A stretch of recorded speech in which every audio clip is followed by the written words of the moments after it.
성령 시대 가운데 교회 시대에 관한 말씀을 함께 나누도록 하겠습니다. 신약 시대를 연대기 순으로 보면 크게 두 시대로 나눌 수가 있습니다. 하나는 지난주에 우리가 살펴보았던 것처럼 예수 그리스도의 시대, 그리고 또 하나는 바로 오늘 우리가 다루게 되어지는 성령 시대, 이렇게 둘로 나눌 수 있습니다. 그런데 성령 시대 안에는 또한 크게 둘로 이렇게 구분해 볼 수가 있는데요, 하나는 교회 시대, 그리고 다음 주에 살펴보게 되어질 바로 선교 시대, 이렇게 둘로 나누어 볼 수가 있습니다. 예수 그리스도의 시대가 사복음서에 관한 내용을 다루고 있다면 성령 시대는 어디에 관한 내용을 다루고 있을까요? 신약 성경 중에서요. 사도행전, 역사서에 속하는 사도행전에 관한 내용을 다루게 됩니다. 사실 여러분 사도행전이 끝나고 난 다음부터는 서신서가 나오죠, 그죠? 서신서가 나오는데 그 모든 서신서는 사실 역사서인 사도행전 속에 포함되어 있다라고 볼 수가 있습니다.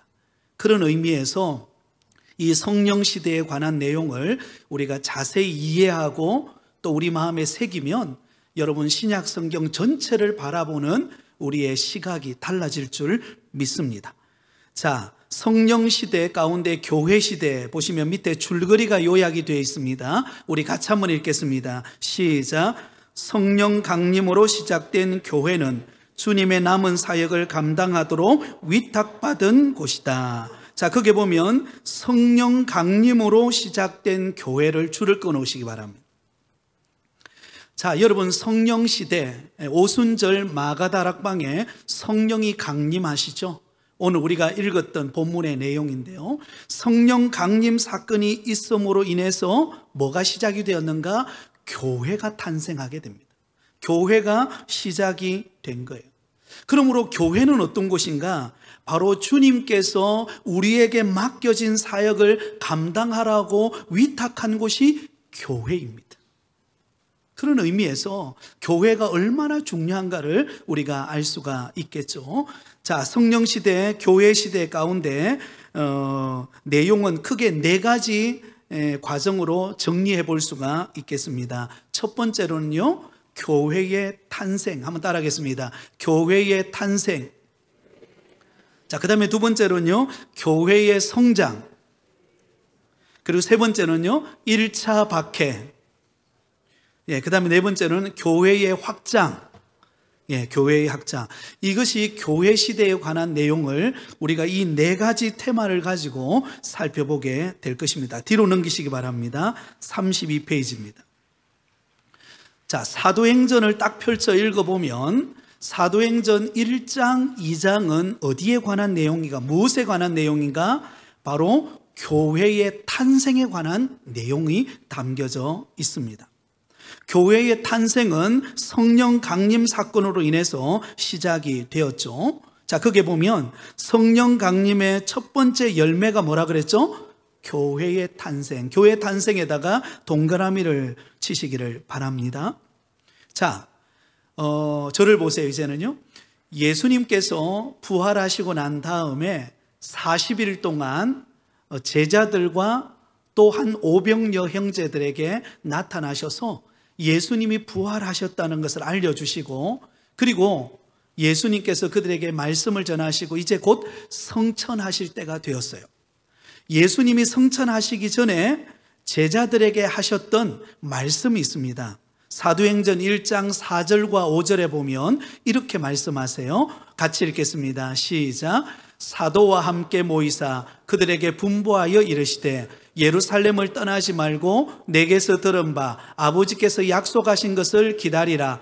요한은 물로 세례를 베풀었으나 너희는 몇 날이 못되어 성령으로 세례를 받으리라 하셨느니라. 자, 여러분 예수님께서 하늘로 성천하시기 전에 사도들에게 부탁하신 말씀이 무엇이죠? 예루살렘을 뭐 하지 말라고요?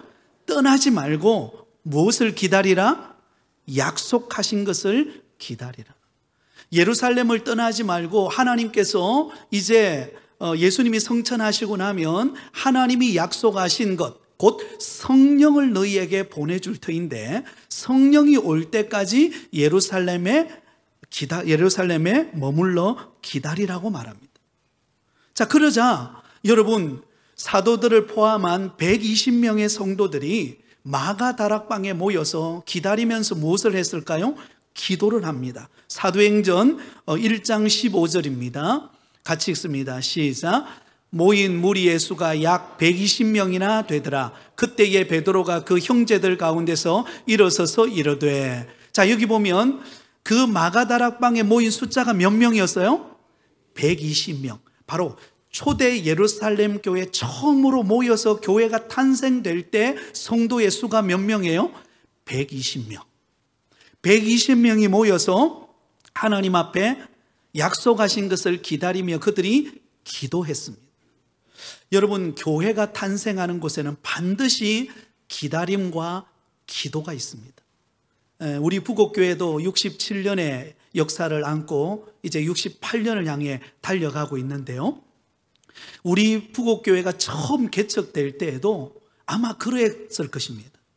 기다림 가운데 하나님께서 교회를 세우고자 하는 마음을 주셔서 기다리면서 기도하기 시작했을 거예요. 기도하는 가운데 이 기찰로라고 하는, 이 어떤 면으로 보면 부산의 첫 관문이잖아요. 그 첫 관문인 이 기찰로에 하나님께서 부곡교회를 세워주신 것입니다. 그러니까 교회가 설립되고 교회가 세워질 때 가장 먼저 행해지는 것이 무엇인가? 기다림과 기도입니다. 그러므로 교회가 끊임없이 기다림과 기도 속에서 교회가 역사하고 있다는 것을 우리는 잊지 말아야 합니다. 자, 그래서 오순절 마가다락방에 120명의 성도들이 모여서 하나님 앞에 기도하죠. 그 기도한 것을 통해서 기도할 때 무슨 일이 벌어집니까? 오늘 우리가 읽었던 말씀이죠. 오순절 성령 강림 사건이 일어납니다. 사도행전 2장 1절에서 4절까지 말씀입니다. 우리 같이 한번 읽겠습니다. 오순절 날이 이미 이르매 그들이 다 같이 한 곳에 모였더니 호련히 하늘로부터 급하고 강한 바람 같은 소리가 있어 그들이 앉은 온 집에 가득하며 마치 불의 혀처럼 갈라지는 것들이 그들에게 보여 각 사람 위에 하나씩 임하여 있더니 그들이 다 성령의 충만함을 받고 성령이 말하게 하심을 따라 다른 언어들로 말하기를 시작하니라. 아멘. 오순절 마가다락방에 120명의 성도들이 모여서 간절히 부르짖어 기도할 때 오순절날 무슨 일이 벌어집니까? 그곳에 성령이 강림하세요. 어떻게 강림하십니까? 바람같이 불의 혀같이, 바람같이 바람이 불듯이, 그리고 그곳에 불의 혀같이 강력한 성령이 그곳에 임재하게 됩니다. 그러자 그들이 어때요? 입이 열려버렸어요. 각 언어에 방언을 하기 시작했고 각 나라의 언어를 따라 그들이 성령 충만하여서 그들이 방언을 말하는 역사가 일어나게 되었습니다. 바로 그곳이 교회, 예루살렘 교회가 탄생되어지는 교회의 시작을 알리는 사건임을 알 수가 있습니다. 자, 여러분, 이러한 상황에서 오순절 성령 강림 사건이 있음으로 인해서 여러분 교회가 탄생이 되었습니다. 그러므로 이 교회가 할 역할은 무엇이죠? 그게 보면 사도행전 1장 8절이 교재에 기록이 되어 있습니다. 오직 성령이 너희에게 임하시면 너희가 권능을 받고 예루살렘과 온 유대와 사마리아와 땅끝까지 이르러 뭐가 되리라? 내 증인이 되리라. 교회가 감당해야 될 사명이죠. 온 유대와 사마리아와 땅끝까지 이르러 하나님의 복음의 증인이 되어서 하나님의 복음이 전파되어지는 사명을 바로 오늘날 교회에게 주셨다라는 것을 볼 수가 있습니다. 자, 이렇게 탄생된 교회의 모습, 처음 예루살렘 교회에 성령이 임하고 은혜 받은 성도들에게 나타나는 여러 가지 현상들이 있었습니다. 자, 사도행전 2장 42절에서 47절까지 말씀인데요. 자, 한번 보세요. 자, 그들이 사도의 가르침을 받아 서로 교제하고 떡을 떼며 오로지 기도하기를 힘쓰니라. 사람마다 두려워하는데 사도들로 말미암아 기사와 표적이 많이 나타나니 믿는 사람이 다 함께 있어 모든 물건을 서로 통용하고 또 재산과 소유를 팔아 각 사람의 필요를 따라 나눠주며 날마다 마음을 같이하여 성전에 모이기를 힘쓰고 집에서 떡을 떼며 기쁨과 순전한 마음으로 음식을 먹고 하나님을 찬미하며 또 온 백성에게 칭송을 받으니 주께서 구원받는 사람을 날마다 더하게 하시니라. 자, 여러분, 오순절 마가다락방에 성령이 강림하심으로 인해서 초대 예루살렘 교회가 탄생되었어요. 그때 초기 예루살렘 교회의 모습이 어떠했는가? 바로 사도행전 2장 42절에서 47절 말씀이 그때의 모습을 소개하고 있어요. 너무나 아름다운 모습이에요. 사도들의 가르침을 받고 기사와 표적이 나타나고 서로가 가진 것을 내 것이라 주장하지 않고 서로 나누고 베풀고 또 서로를 위해서 기도하고 성전에 모이기를 힘쓰고 또 흩어지면 서로 가진 것을 나누고 그러는 가운데 소문이 막 퍼져나가서 여러분, 예루살렘 교회가 점점 믿는 자의 수가 더해지는 은혜를 입게 되었습니다. 여러분, 이런 교회가 우리 부곡교회가 되기를 바랍니다. 이게 바로 초대 예루살렘 교회, 성령 받은 교회의 모습이었습니다. 그래서 그 밑에 보면 이렇게 기록되어 있죠. 그러므로 탄생한 교회는 줄을 끄시기 바랍니다. 성령 공동체였고 능력 있는 공동체였고 정인 공동체였다. 여러분, 초대 예루살렘 교회가 성령 받고 은혜 받았을 때 나타났던 세 가지 공동체의 모습, 성령 충만한 공동체였다는 것입니다. 또한 그들이 받은 은혜와 복음을 전할 때 놀라운 일들이 일어나는 능력 있는 공동체였고 또 예수 그리스도를 전하는 증인의 공동체의 사명을 감당하는 역사가 일어나게 되었습니다. 내 것이라 주장하지 않고 나누고 베풀고 섬기는 가운데 이러한 예수 그리스도의 복음이 날마다 더해지는 은혜가 있었던 교회, 초대 예루살렘 교회의 바로 초기의 모습입니다. 여러분, 이런 은혜가 우리 부곡교회 안에 있을 줄 믿습니다. 여러분, 사모하면서 기도하고 또한 우리 교회가 그렇게 되기를 우리가 힘쓰는 그런 은혜가 있기를 바랍니다. 자, 여러분, 이런 역사가 일어나니까 어떤 일이 벌어졌을까요? 두 번째 나타난 현상이 바로 교회의 성장이 이루어지기 시작했다는 것입니다. 교회의 성장이 나타나게 되었습니다. 놀라운 성장 속도가 이루어지는 것이 바로 사도행전 3장부터 5장까지의 내용입니다. 자, 그 대표적인 사건이요, 베드로 사도가 성령 받고 난 다음에 담대하게 하나님의 복음을 전합니다. 담대하게 복음을 전했을 때 어떤 일이 일어나는가를 보세요. 사도행전 2장 41절입니다. 자, 화면을 보고 같이 읽습니다. 시작. 그 말을 받은 사람들은 세례를 받으며 이날의 신도의 수가 3,000이나 더하더라. 할렐루야. 저게 보니까 몇 명이 더해졌다고요? 3,000명. 안 놀라시네요? 네. 3,000명이나 더해지는 은혜가 일어났어요. 베드로가 성령 충만을 받아. 사실 베드로는 어떤 사람이었습니까? 예수님이 고난 받으시고 십자가에 못 박힐 때만 하더라도 예수님을 모른다고 3번씩이나 부인했던 사람. 그래서 두려워서 사도의 직분을 다 내려놓고 어디로 갑니까?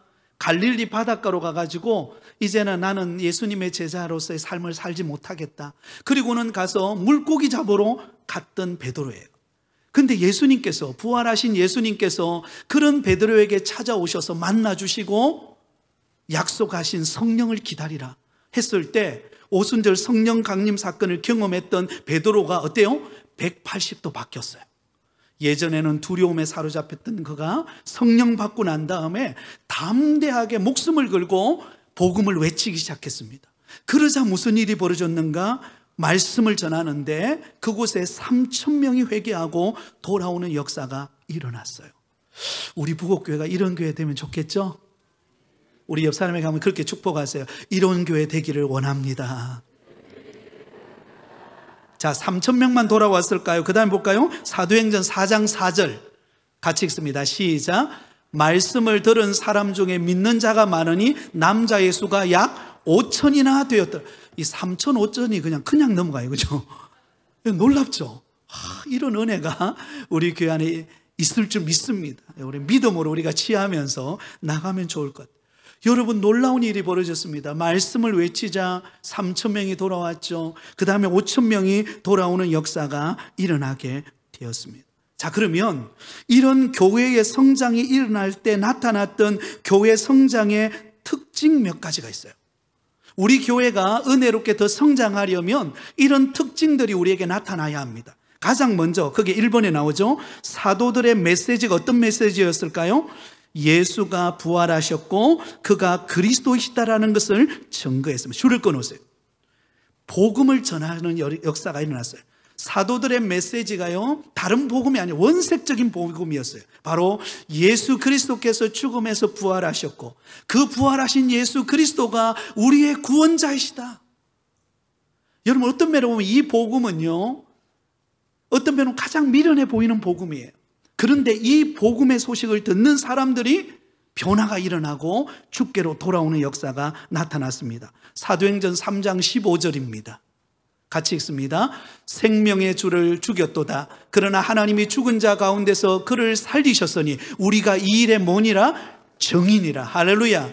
우리가 이 일의 증인이라. 예수 그리스도는 께서 죽음에서 살아나셨고 그분이 그리스도시다. 그분을 믿을 때 구원받는다. 여러분, 담대하게 원색적인 복음을 사도들이 전하기 시작했습니다. 그러자 그 복음을 들은 사람들이 마음이 움직이기 시작했어요. 자, 두 번째, 무슨 일이 벌어졌을까요? 수많은 기적이 나타나고 성도들의 변화된 삶이 있었다는 것입니다. 자, 여러분, 사도행전 3장에 가면 무슨 사건이 발생하는가 하면 성전 미문에 앉아있던 안전뱅이가 매일같이 그곳에서 하루하루 연명하기 위해서, 구걸하기 위해서 그곳에 앉아 있습니다. 그때 베드로와 요한이 성전 안에 기도하러 들어가기 위해서 가는 길이었어요. 들어가다가 그 앉아있던 안전뱅이가 베드로에게 나에게 한 푼 좀 달라고 요청합니다. 그때 베드로가 뭐라고 고백하는가를 보세요. 사도행전 3장 6절 7절입니다. 같이 읽습니다. 시작.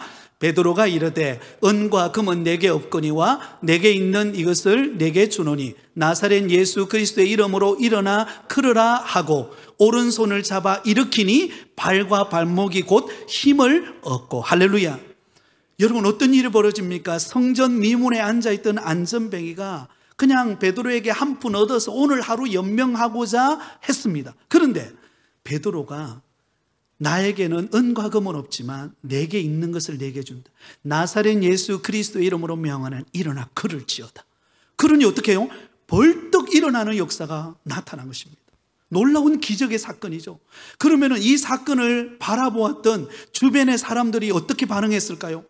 아니, 성전 미문에 앉아서 구걸하던 사람이 예수님의 이름으로 벌떡 일어나서 고침을 받았대. 그 소문이 퍼지지 않았겠습니까? 그러자 많은 사람들이 복음을 듣고 주께로 돌아오는 변화가 일어났습니다.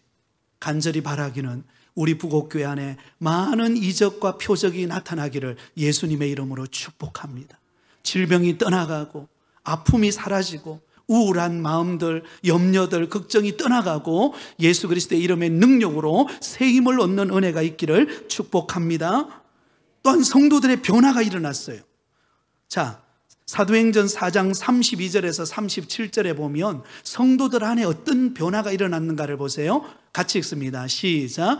믿는 무리가 한 마음과 한 뜻이 되어 모든 물건을 서로 통용하고 자기 재물을 조금이라도 자기 것이라 하는 이가 하나도 없더라. 사도들이 큰 권능으로 주 예수의 부활을 증언하니 무리가 큰 은혜를 받아 그 중에 가난한 사람이 없으니 이는 밭과 집 있는 자는 팔아 그 판 것의 값을 가져다가 사도들의 발 앞에 두매 그들이 각 사람의 필요를 따라 나누어 줌이라. 구브르에서 난 레위족 사람이 있으니 이름은 요셉이라. 사도들이 일컬어 바나바, 번역하면 위로의 아들이라 하니 그가 밭이 있음에 팔아 그 값을 가지고 사도들 발 앞에 두니라. 여러분, 성도들이 은혜 받았어요. 말씀의 복음, 원색적인 복음을 듣고 예수 그리스도의 이름으로 나가서 병자들이 고침받고 치유받고 변화되어지는 것을 그들이 목격했어요. 그러자 초대 예루살렘 교회 안에 어떤 일이 벌어집니까? 서로 나누기 시작했다는 거죠. 받은 은혜를 나누기 시작했습니다. 그래서 어떤 사람, 그 중에서 바나바라고 하는 위로자라는 뜻을 가지고 있는 바나바는 어때요? 자기 밭을 팔아서 가난한 자들에게 나누고 베풀고 섬기는 일들이 일어나기 시작했습니다. 그 초대교회 안에 나타났던 아주 아름다운 신앙의 모습입니다. 사랑하는 여러분, 우리가 주님의 은혜를 받으면 받을수록 그 받은 은혜를 나누는 은혜가 있기를 축복합니다. 자, 그 다음에 세 번째는요, 본토 유대인뿐만 아니라 헬라 및 각지에서 온 유대인들도 많이 믿었더라. 여러분, 유대인들만 예수 믿은 게 아니고 각지에서 예루살렘을 방문했던 사람들이 오순절 그 절기를 따라서 왔던 사람들이었대요. 성령 받은 제자들과 사도들과 120명의 초대 예루살렘계 성도들을 통하여 도전을 받고 그들이 복음을 받고 예수 믿는 변화의 역사가 일어나게 되었다라는 것입니다. 얼마나 놀라운 사건입니까? 자, 네 번째로 보세요. 아나니아와 삽비라의 위기를 넘긴 교회는 더 놀랍게 성장했다. 여러분, 교회는요 항상 위기라는 것이 있습니다. 교회가 늘 성장하면 얼마나 좋겠어요. 그런데 항상 교회 안에는 한 단계 더 성장하고 부흥하기 전에 반드시 어려움과 시험과 힘든 환경이 있어요. 그런데 그걸 어떻게 극복하느냐가 지혜인데요. 자, 초대 예루살렘 교회 안에 큰 위기가 닥쳤어요. 어떤 위기가 닥쳤는가? 사도행전 5장 1절에서 6절입니다. 아나니아라 하는 사람이 그의 아내 삽비라와 더불어 소유를 팔아 그 값에서 얼마를 감추매 그 아내도 알더라. 얼마만 가져다가 사도들의 발 앞에 두니 베드로가 이르되 아나니아여 어찌하여 사탄이 내 마음에 가득하여 내가 성령을 속이고 땅값 얼마를 감추었느냐. 땅이 그대로 있을 때에는 내 땅이 아니며 판 후에는 내 마음대로 할 수가 없더냐. 어찌하여 이 일을 내 마음에 두었느냐. 사람에게 거짓말한 것이 아니요 하나님께로다. 아나니아가 이 말을 듣고 엎드러져 혼이 떠나니 이 일을 듣는 사람이 다 크게 두려워하더라. 젊은 사람들이 일어나 시신을 싸서 메고 나가 장사하니라. 여러분, 초대교회 안에 큰 위기가 하나 닥쳤습니다. 그게 뭔가 하면 바로 아나니아와 삽비라 사건이에요. 자, 바나바가 은혜 받아가지고 자신의 밭을 팔아서 교회에 헌물을 했습니다. 그래서 가난한 자들을 돕고 섬기는 일이 일어났어요. 그러자 아나니아와 삽비라가 어떤 마음이 드냐면 나도 좀 교회에서 인정받고 나도 좀 교회에서 그래도 뭔가 대단한 사람이라는 것을 좀 드러내고 싶은데 어떻게 할까 고민을 하다가 그러면 우리가 밭을 팔아서 우리가 하나님의 영광을 위해서 가난한 자들을 돕자. 처음엔 아마 순수한 마음으로 시작했을 것 같아요. 그런데 막상 밭을 딱 팔고 나니까 어때요? 이게 아까운 거예요. 아까워서 일부를 감추어 둡니다. 감추어 두고 일부만 드립니다. 근데 여러분, 이것은 사람은 속일 수 있어요. 근데 하나님은 못 속여요. 성령은 못 속입니다. 그래서 그게 들통이 나요. 그게 들통이 나가지고는 여러분 결국은 아나니아와 삽비라가 죽는 일이 발생합니다. 너무 안타까운 일이죠. 저는 이 말씀을 읽을 때 이런 생각이 들어요. 하나님이 굳이 이렇게 목숨을 거들어갈 필요까지 있을까라는 생각이 좀 들기는 했는데, 그래도 초대교회가 순수하게 출발했기 때문에 그 순수한 신앙을 유지하기 위한 그런 대책이지 않았겠나라는 생각이 듭니다. 어쨌든 아나니아와 삽비라의 이 위기의 고난 상황을 딱 딛고 이겨난 다음에 여러분, 이 초대 예루살렘 교회가 더욱더 부흥하는 일이 발생하게 됩니다. 여러분, 교회가 어려움이 처할 때 우리가 기도하고 오늘 우리 권사님 기도한 것처럼 마음을 모으고 협력해서 하나님의 교회가 건강하게 성장할 수 있도록 힘을 합하는 우리 모두가 되어서 우리 보곡교회가 더욱더 성장할 수 있기를 예수님의 이름으로 축원드립니다. 자, 세 번째 1차 박해가 옵니다. 자, 여러분, 초대 예루살렘 교회가 탄생이 되고 성장할 때까지만 해도 너무 멋있잖아요. 너무 멋있어요. 그러면은요, 탄탄대로처럼 가야 되는데 어떤 일이 벌어지는가? 핍박이 옵니다. 교회는 반드시 핍박이 와요. 두 가지 핍박이 오는데요, 하나는 내부 갈등이고 또 하나는 외부의 핍박이에요. 항상 교회를 바라볼 때는 이 두 가지가 함께 항상 있다는 것을 우리는 알아야 됩니다. 첫 번째 내부적인 갈등이 무엇이었는가? 사도행전 6장 1절과 2절입니다. 자, 그때의 제자가 더 많아졌는데 헬라파 유대인들이 자기의 과부들이 매일의 구제에서 빠짐으로 히브리파 사람을 원망하니 12사도가 모든 제자를 불러 이르되 우리가 하나님의 말씀을 제쳐놓고 접대를 일삼는 것이 마땅하지 아니하니. 자, 저를 보세요. 자, 초대 예루살렘 교회가 잘 성장하고 있었습니다. 그런데 내부 안에 어떤 갈등이 왔는가? 바로 구제하는 문제 때문에 발생했어요. 초대 예루살렘 교회 안은 두 부류로 나누어져 있었습니다. 그 순수한 유대인들, 그러니까 유대 땅에 살고 있었던 순수한 유대인, 히브리파 유대인들이 있었는가 하면 헬라파 유대인들은 이방 땅에서 흩어져서 살고 있던 유대인들을 말합니다. 그런데 이들이 예루살렘 교회를 세울 때 함께 협력해서 예루살렘 교회를 세웠어요. 그런데 히브리파 유대인들은 좀 가난한 부류에 속해 있었고 헬라파 유대인들은 그나마 그래도 경제적으로 또 무역을 하든지 다양한 방법을 통해서 이렇게 경제적인 여유가 있었습니다. 그러다 보니까 누가 구제 헌금을 많이 내었겠습니까? 헬라파 유대인들이 헌금을 많이 내었어요. 그런데 그때 지도자인 베드로라든지 또 그 당시에 영적 지도자들은 대부분이 어디에 속한 히브리인들이었을까요? 히브리파 유대인들이었어요.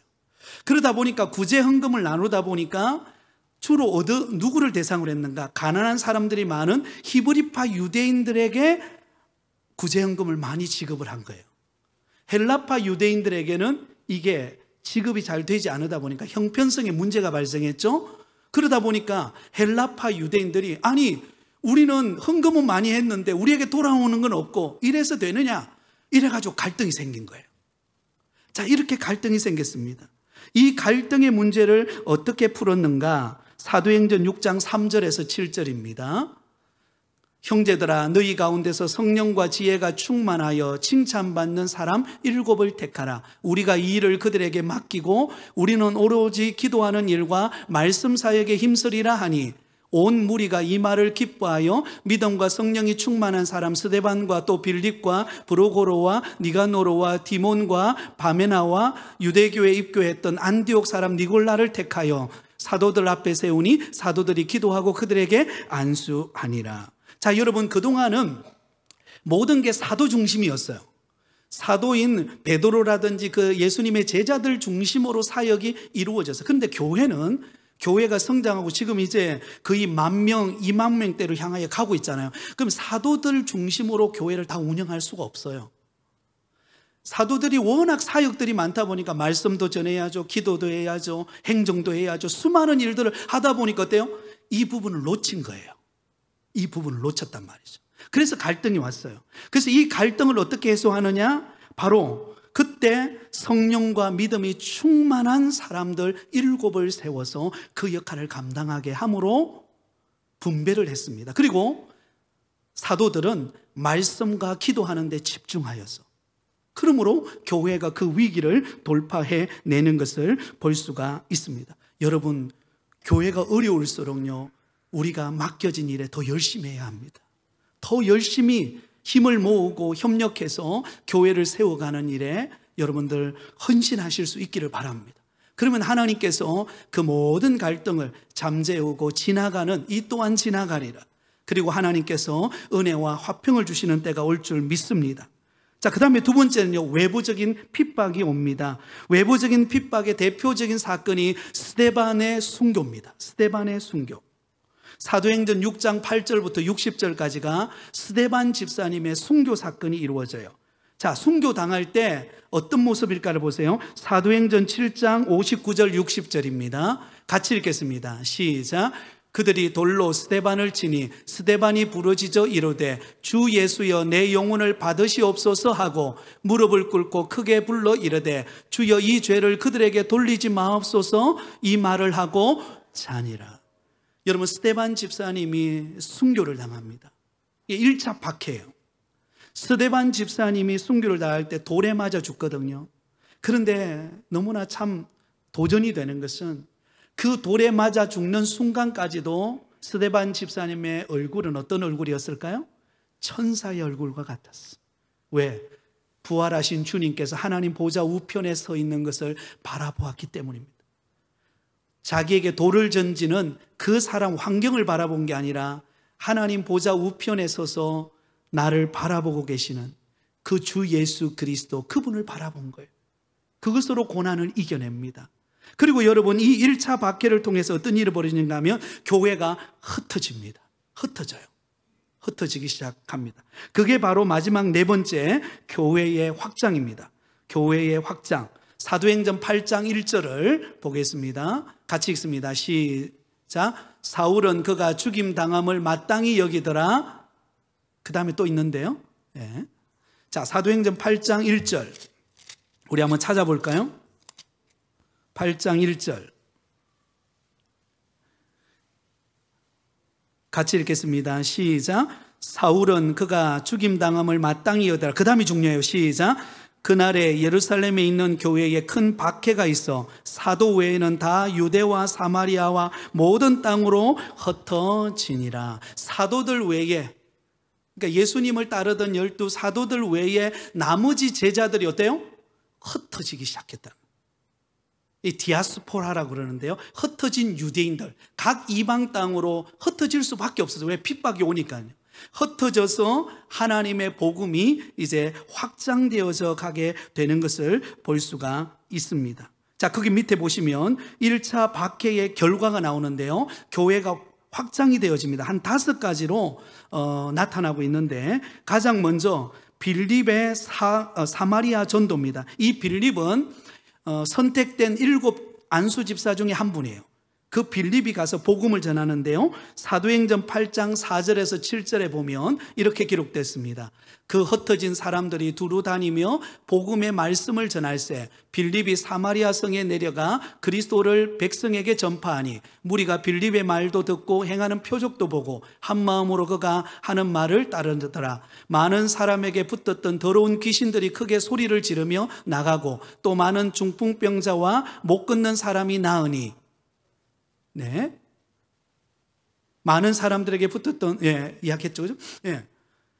빌립이 가서 복음을 전파하기 시작하고 그곳에 있는 병자들과 귀신 들린 사람들을 내쫓기 시작했습니다. 그러니까 이 복음이 점점 빌립을 통해서 그 사마리아 땅에 복음이 전파되어지는 일들이 일어났어요. 그동안 여러분, 복음은 어디에 멈춰 있었습니까? 예루살렘에만 딱 멈춰져서 예루살렘 교회만 성장하고 있었어요. 그러나 하나님이 본래 의도는 뭐죠? 오직 너희에게 성령이 임하시면 너희가 권능을 받아 예루살렘과 온 유대와 사마리아와 땅끝까지 이르러 내 복음이 전파되라는 것이 원래의 취지예요. 그런데 예루살렘 교회 안에만 딱 있다 보니까 어때요? 이 핍박이라고 하는 과정을 통하여서 예루살렘 교회를 흩으십니다. 흩으시면서 이 복음이 이제 사마리아로 또 이방 나라로 복음이 전파됩니다. 자, 두 번째로 보시면 베드로의 온 유대 전도 여행이 이루어집니다. 빌립이 이방 땅에, 그 사마리아 땅에서 복음을 전했다면 베드로 사도는 어때요? 유대 땅을 돌면서 복음을 전합니다. 사도행전 9장 40절에서 42절입니다. 베드로가 사람을 다 내보내고 무릎을 꿇고 기도하고 돌이켜 시체를 향하여 이르되 다비다야 일어나라 하니 그가 눈을 떠 베드로를 보고 일어나 앉은지라. 베드로가 손을 내밀어 일으키고 성도들과 가불들을 불러 들여 그가 살아난 것을 보이니 온 요파 사람이 알고 많은 사람이 주를 믿더라. 그게 여러분, 다비다라고 하는 사람이 있었는데 그 사람이 죽었는데요, 베드로가 어때요? 그 사람을 살려냅니다.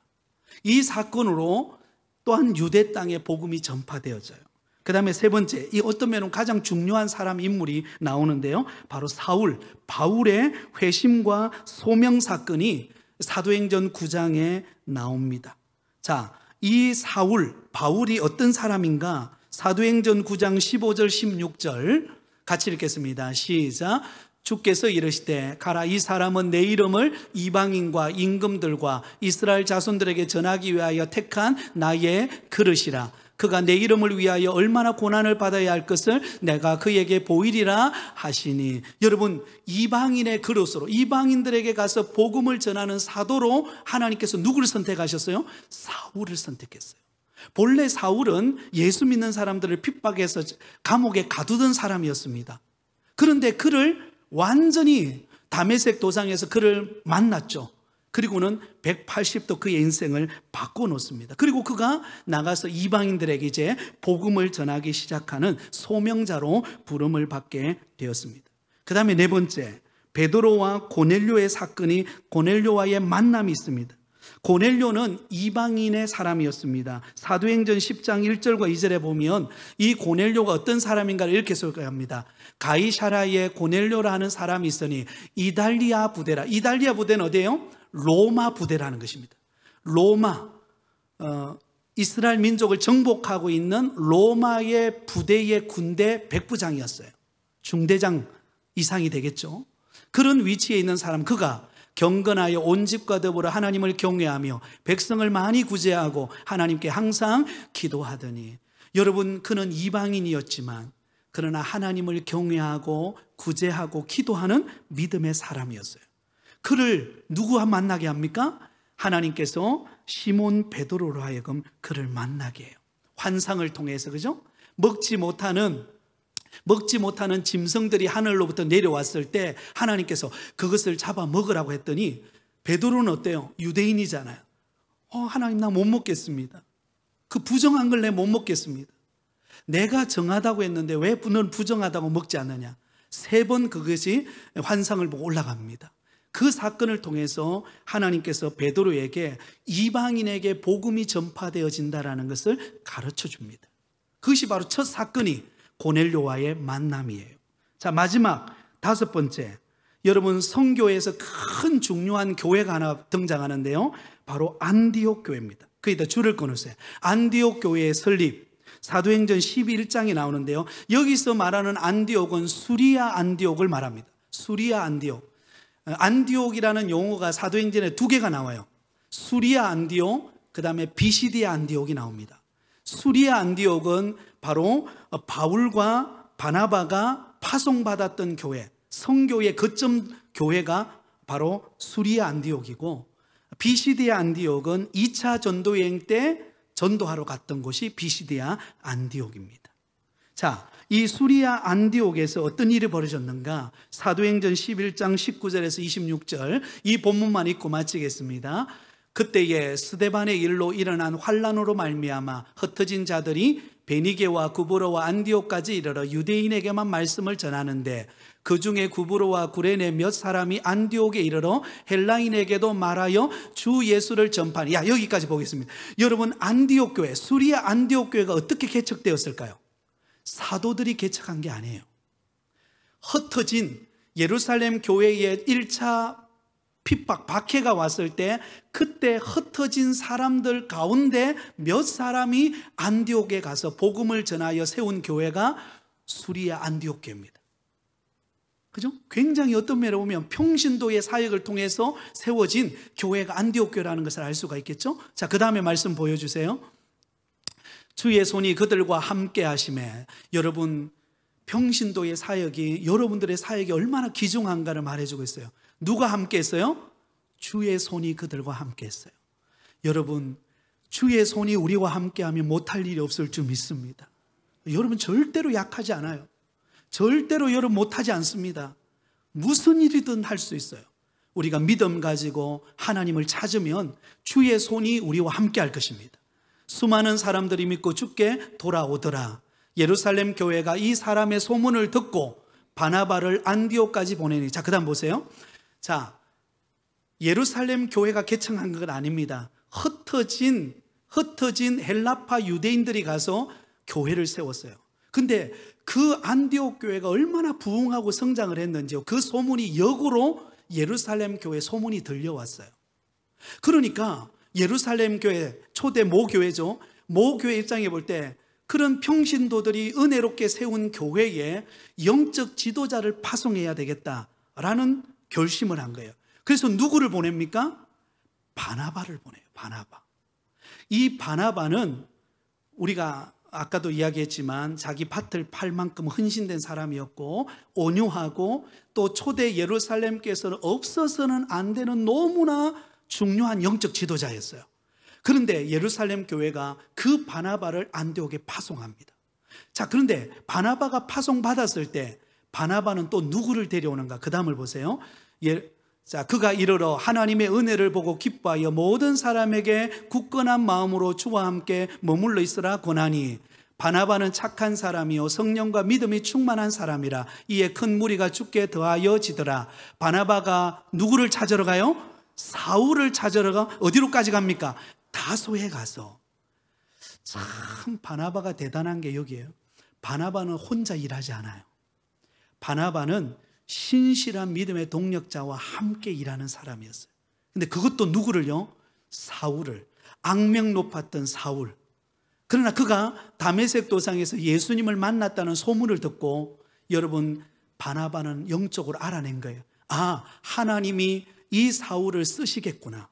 그래서 여러분, 바나바가, 여러분 생각해 보세요. 자기와 비슷한 영적 지도자가 또 다른 사람이 세워지면 얼마나 경쟁의식이 들겠습니까? 그러나 바나바는 그 경쟁의식을 내려놓고 신실한 변화된 사울을 찾아 다소까지 갑니다. 그리고는 그를 데려와요. 데리고 와서 안디옥 교회를 함께 목회합니다. 너무나 멋있죠. 그런 바나바와 바울이 목회하고 또한 선교했던 교회가 바로 수리아 안디옥 교회입니다. 이 안디옥 교회가 다음 주에 살펴보겠지만 1차, 2차, 3차 전도 선교 여행의 핵심 교회가 됩니다.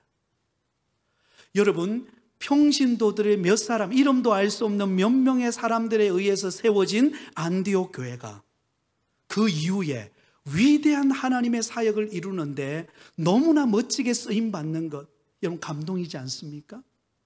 하나님께서 부족한 우리들이지만 저와 여러분을 사용해서 우리 교회 안에 하나님이 힘주시고 은혜 주셔서 부흥케 하실 일이 있을 줄 믿습니다. 그걸 꿈꾸고 헌신하고 믿음의 길을 걸어간다면 안디옥 교회를 들어서 그 일을 행하신 것처럼 우리 부곡교회를 통하여 하나님이 일하실 것입니다. 그걸 바라보며 믿음으로 달려가는 여러분 되시기를 예수님의 이름으로 축원드립니다.